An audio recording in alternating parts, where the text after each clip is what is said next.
मुंबई से लेकर राजधानी दिल्ली तक देश के बड़े शहरों में बड़ी संख्या में बंगाली प्रवासी मजदूर रहते हैं। ये लोग रोजाना दिहाड़ी या छोटे मोटे काम करके अपना जीवन यापन करते हैं, लेकिन इन दिनों इन मजदूरों के सामने एक नई परेशानी खड़ी हो गई है और वो है पश्चिम बंगाल के आगामी चुनाव की तारीखें नजदीक आते ही हजारों प्रवासी मजदूर अपने गृह राज्य लौटकर वोट डालना चाहते हैं, लेकिन उनके सामने सबसे बड़ी चुनौती है सफर की। इन मजदूरों के मन में एक गहरा डर बैठ गया है कि अगर उन्होंने वोट नहीं दिया तो कहीं उनका नाम वोटर लिस्ट से न कट जाए। हाल ही में हुई एसआईआर प्रक्रिया के बाद कई लोगों के नाम सूची में नहीं मिले या अधूरे पाए गए। यही वजह है कि लोग हर हाल में अपने गांव जाकर वोट डालना चाहते हैं और अपनी पहचान को सुरक्षित रखना चाहते हैं।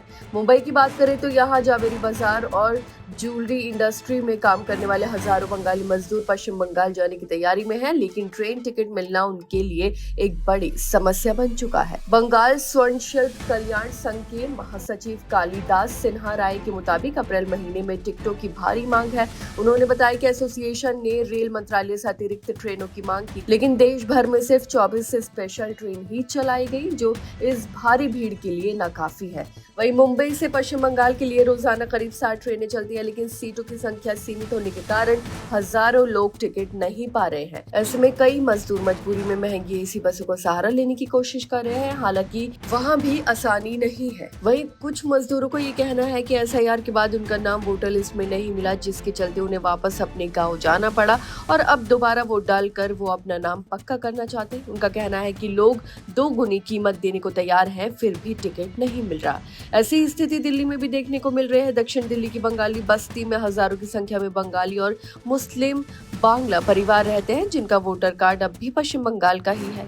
यहाँ के लोग भी बड़ी संख्या में अपने गृह राज्य लौटने की तैयारी कर रहे हैं। वहीं बस्ती में रहने वाले लोगों का कहना है कि एसआईआर प्रक्रिया के दौरान एक ही परिवार के कुछ सदस्यों का नाम सूची में आया है, जबकि कुछ का नाम कट गया है। इससे लोगों में असमंजस और डर दोनों बढ़ गया है। वहीं उन्हें लगता है कि अगर इस बार वोट नहीं दिया तो भविष्य में उनका नाम पूरी तरह से हट सकता है। वहीं इस पूरी स्थिति ने प्रवासी मजदूरों को एक ऐसे दोराहे पर खड़ा कर दिया है जहां एक तरफ उनका रोजगार है और दूसरी तरफ उनकी पहचान और अधिकार।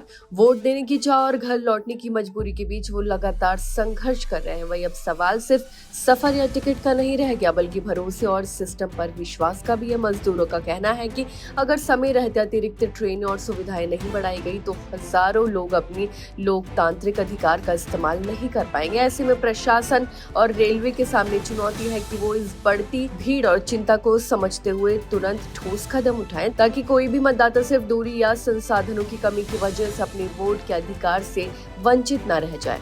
आपकी इस बारे में क्या राय है, हमें कमेंट करके जरूर बताएं। फिलहाल इस खबर में बस इतना ही और ऐसे ही तमाम खबरों को देखने के लिए देखते रहिए भारत एक्सप्रेस।